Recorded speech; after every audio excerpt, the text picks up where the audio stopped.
साथियों नमस्कार, हमारे चैनल में आपका स्वागत है। मैं हूं रामचंद्र मौर्य। संघ प्रमुख मोहन भागवत ने कुछ ऐसे संकेत दिए हैं जिससे कहा जा सकता है कि संघ फिर से अराजकता फैलाना चाहता है, दंगे भड़काना चाहता है और काशी और मथुरा की मस्जिद को गिरा करके वहां पर मंदिर बनाना चाहता है।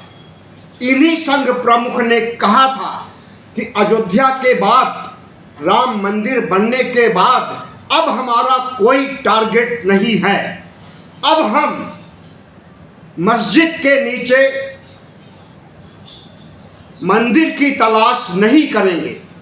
लेकिन पिछले दिनों दिल्ली में 3 दिन की व्याख्यान माला 26 से 28 तक खत्म होने के बाद 29 अगस्त को मोहन भागवत ने जो कुछ कहा वह चौंकाने वाला है। उन्होंने कहा कि काशी और मथुरा पर हम अधिकार जताएंगे, स्वयं सेवक अधिकार जताएंगे और उसे लेकर रहेंगे। तो क्या आरएसएस प्रमुख 1992 की तरह बाबरी मस्जिद विध्वंस जिस तरह से हुआ था और उसके बाद वर्षों तक दंगे भड़काए जाते रहे, कत्लेआम होता रहा, वही सिलसिला फिर से शुरू करना चाहता है आरएसएस? आज हम इसी की चर्चा करेंगे। उसके पहले आपसे अनुरोध है कि अगर आप पहली बार चैनल को देख रहे हैं तो सब्सक्राइब कर लीजिए, वीडियो अच्छा लगे तो लाइक कीजिए, कमेंट कीजिए और शेयर कीजिए। आरएसएस की स्थापना हुए 100 साल हो गए। 1925 में हेडगेवार ने आरएसएस की स्थापना किया था। हेडगेवार उसके पहले कांग्रेस पार्टी में शामिल थे और एक बार जेल भी गए थे। लेकिन 1925 से जिस तरह से उनका भगवाकरण हुआ, उनकी मानसिकता का भगवाकरण हुआ, वह जुनून, वह नशा हिंदू राष्ट्र बनाने का आज तक उतर नहीं पाया है। और मोहन भागवत को जब लगा कि 100 साल पूरे हो गए, हिंदू राष्ट्र नहीं बन पाया, संविधान नहीं हटाया जा सका, तो उन्होंने बयान जारी कर दिया कि भारत तो हिंदू राष्ट्र बन चुका है। योगी आदित्यनाथ ने कहा था कि भारत हिंदू राष्ट्र था, हिंदू राष्ट्र है, हिंदू राष्ट्र रहेगा। सवाल उठता है कि जब भारत हिंदू राष्ट्र है तो इसे नया हिंदू राष्ट्र क्यों बनाया जा रहा है? और नए हिंदू राष्ट्र के लिए जगह जगह आरएसएस के लोगों द्वारा, हिंदू महासभा के लोगों द्वारा, हिंदू युवा वाहिनी के द्वारा कस्में क्यों खाई जा रही है? और क्यों इस देश से मुसलमानों को निकाल बाहर करने का अभियान चलाया जा रहा? भारत धर्मनिरपेक्ष राष्ट्र है और धर्मनिरपेक्ष रहेगा। जिन्हें धर्मनिरपेक्षता से नफरत है वह फिर से यूरेशिया लौट जाए, ऐसा सोचना है ओबीसी, एससी, एसटी के पढ़े लिखे तबके का। सोशल मीडिया पर इस तरह के तमाम पोस्ट वायरल हो रही हैं। जाहिर है कि यह पोस्ट साबित करती हैं कि ओबीसी, एससी, एसटी के लोग किसी हिंदू राष्ट्र को नहीं चाहते हैं, बल्कि हिंदू राष्ट्र का प्रबल विरोध करते हैं। संविधान हटाए जाने का प्रबल विरोध करते हैं। संविधान जिस दिन हटाएंगे क्रांति हो जाएगी, खून बहेगा। और जिस दिन हिंदू राष्ट्र की घोषणा करेंगे उस दिन क्रांति से बड़ी क्रांति, रक्त विहीन से बड़ी रक्त रक्त वाली क्रांति होने की आशंका है, क्योंकि वह मुट्ठी भर लोग हैं जो हिंदू राष्ट्र बनाना चाहते हैं। ओबीसी एससी एसटी का एक बड़ा समुदाय जो 90% तक है, 85 से 90% तक है, वह कतई नहीं चाहता है कि भारत हिंदू राष्ट्र बने। तो मोहन भागवत जिस तरह से पलटी मार गए हैं और उन्होंने बाबरी मस्जिद विध्वंस की तरह अयोध्या में जिस तरह से उपद्रव हुआ था, कुछ उसी तरह के दंगे, कुछ उसी तरह के उपद्रव काशी और मथुरा में शुरू करने के बारे में आगाह कर दिया है संघ प्रमुख ने। संघ प्रमुख को पता है कि 1991 में पूजा वर्शिप एक्ट बना था और उस एक्ट के तहत 1947 तक जिन पुरावशेषों, जिन मंदिरों, जिन मस्जिदों की जैसी स्थिति थी वैसी स्थिति आगे भी रहेगी। बाबरी मस्जिद को उसमें अपवाद के रूप में छोड़ दिया गया था क्योंकि उसका मामला परवान चढ़ चुका था। तो क्या 1991 के कानून को धत्ता बताते हुए कानून विरोधी काम करेंगे आरएसएस के लोग, बजरंग दल के लोग, हिंदू महासभा के लोग? तो इस देश के ओबीसी एससी एसटी देखते रहेंगे? कतई नहीं। जिस तरह से इन्होंने बाबरी मस्जिद को धोखे से गिराया है, जी हाँ, कोर्ट में लिख कर देते हैं कुछ और, हलफनामा लिख कर देते हैं कुछ और मौके पर काम करते हैं कुछ और। इस तरह से इन्होंने हलफनामा के बावजूद हलफनामा को इनकार कर दिया और मस्जिद को गिरा दिया था। उसी तरह से असंवैधानिक काम फिर से करने के लिए अगर मोहन भागवत ललकार रहे हैं और उसके बावजूद इस देश के लोग चुप बैठे हैं, कोई आंदोलन नहीं, कोई विरोध नहीं, आरएसएस की धज्जियां नहीं उड़ाई जा रही हैं उनके इस बयान को लेकर के, तो यह एक चिंता का विषय है। मुस्लिम समाज में जरूर खलबली है, लेकिन वहां पर भी जितनी चिंता, जितनी खलबली, जितनी सतर्कता होनी चाहिए थी उतना नहीं दिख रही है।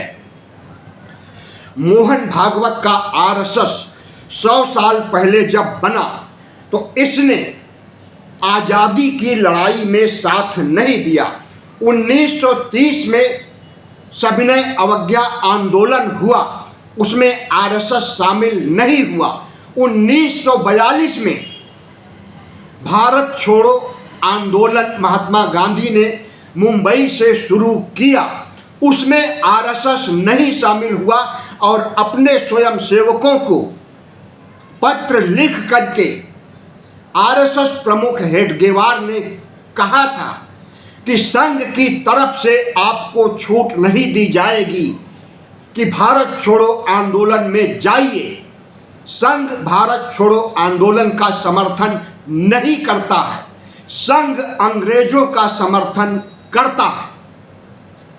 अगर किसी को व्यक्तिगत तौर पर भारत छोड़ो आंदोलन में जाना है तो जाए, लेकिन संघ का स्वयंसेवक या प्रचारक बन करके वह नहीं जाएगा। आजादी की लड़ाई में एक भी संघी नहीं मारा गया, बल्कि इन्होंने अंग्रेजों की जासूसी और मुखबिरी की, अंग्रेजों से घूस लिया, पेंशन लिया और अंग्रेजों का काम किया।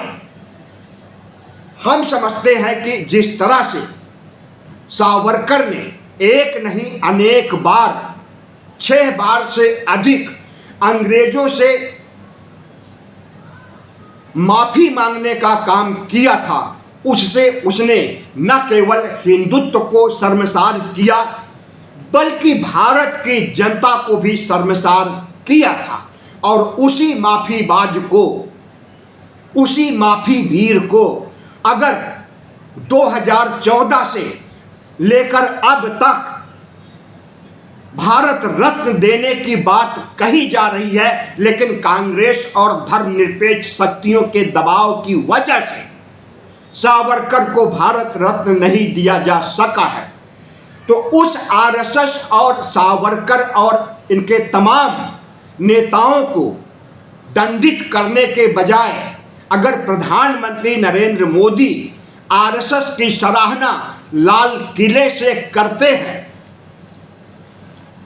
तो ऐसा आज तक कभी नहीं हुआ था। इन 75 सालों में संविधान लागू होने के बाद जब से लाल किले से प्रधानमंत्री का संबोधन शुरू हुआ है, आज तक संघ का नाम नहीं लिया गया। लेकिन जैसे ही 100 साल संघ के पूरे हुए और प्रधानमंत्री से संघ के मतभेद खुल करके सामने आ गए पब्लिक डोमेन में, तो संघ की सराहना करना लाल किले से क्या उचित है? एक आतंकी संगठन, जी हां, आरएसएस को भारतीय राष्ट्रीय कांग्रेस आतंकी संगठन मानती है और उस आतंकी संगठन के कसीदे अगर लाल किले की प्राचीर से पढ़े जा रहे हैं तो यह एक बहुत बड़ा दुर्भाग्य का दिन है। 15 अगस्त का दिन जो बीत चुका है। प्रधानमंत्री नरेंद्र मोदी खुद आरएसएस से आते हैं, यानी आतंकवादी संगठन से प्रधानमंत्री नरेंद्र मोदी खुद आते हैं और इन्होंने 2014 में लोकसभा चुनाव कर जब जीत करके प्रधानमंत्री पद की शपथ लिया, तभी ही इन्होंने आरएसएस के प्रति प्रतिबद्धता जाहिर कर दिया था और कहा था कि हम आरएसएस के स्वयंसेवक और प्रचारक पहले हैं, प्रधानमंत्री बाद में। लेकिन संघ की मान्यताओं को, उसके एजेंडे को पिछले 11 सालों में प्रधानमंत्री लागू नहीं हो सके। वह एजेंडा क्या था? वह एजेंडा था संविधान को हटाना और हिंदू राष्ट्र बनाना। 100 साल के अंदर, यानी 100 साल पूरा होने के पहले आरएसएस का भारत को हिंदू राष्ट्र बनाइए और संविधान हटाइए, मनुस्मृति लागू कीजिए। लेकिन यह काम नरेंद्र मोदी नहीं कर सके, इसलिए नरेंद्र मोदी से संघ नाराज हो गया। संघ और मोदी के बीच की नाराजगी, संघ और बीजेपी का घमासान जब सड़कों पर आ गया तो संघ प्रमुख मोहन भागवत निकल करके सामने आते हैं कि इस शख्स ने, जिसे मैंने प्रधानमंत्री बनाया था, हिंदू राष्ट्र नहीं बन सका है, तो अब इसको कुर्सी से हटा दीजिए। लगभग 1 महीने पहले महाराष्ट्र में एक पुस्तक विमोचन के समय पिंगले नाम के किसी आरएसएस के बड़े पदाधिकारी को संबोधित करते हुए कहते हैं मोहन भागवत कि जब 75 साल के हो जाइए, लोग साल उड़ा करके सम्मान स्वागत करने लगे, तो पतली गली से निकल लीजिए और कुर्सी किसी और के लिए खाली कर दीजिए।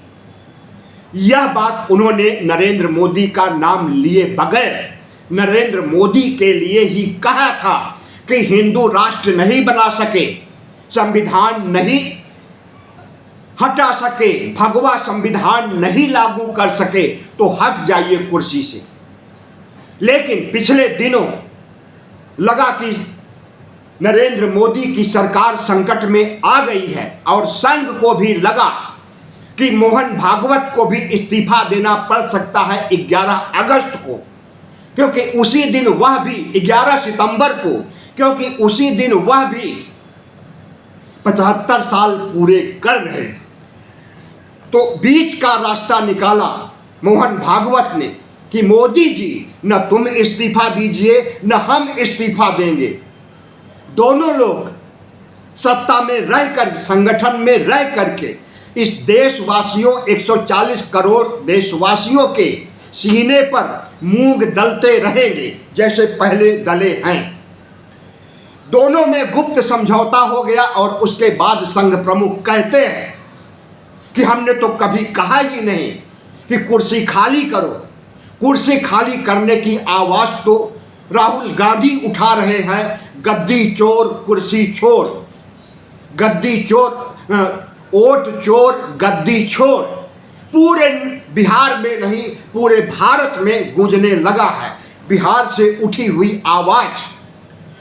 पूरे बिहार में जाती है, चाहे वह संपूर्ण क्रांति की आवाज़ हो 1974 की, और चाहे वह 2025 की वोट चोर गद्दी छोड़ की आवाज़ है।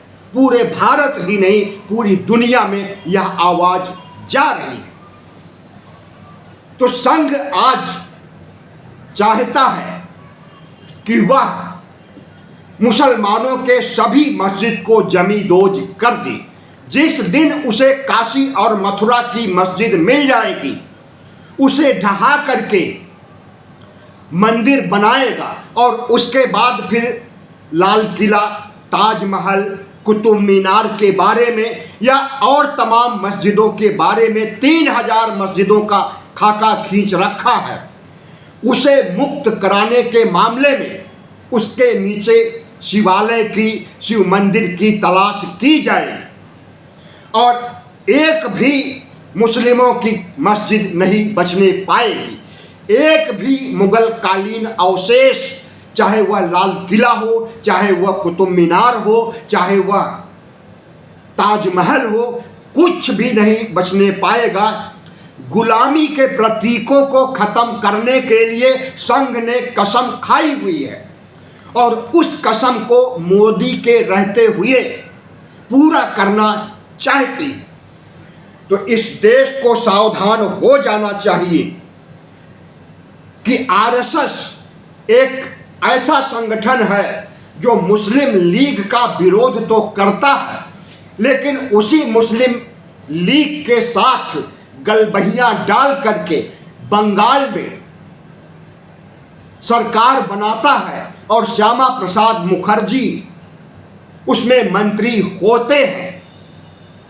संघ एक ऐसा संगठन है जो द्विराष्ट्रवाद की बात करता है, लेकिन जब द्विराष्ट्रवाद के सिद्धांत के तहत भारत पाकिस्तान का बंटवारा कर देते हैं, नेहरू, गांधी, पटेल जैसे तमाम नेता, तो उसमें से गांधी जी की हत्या करवा देता है संघ।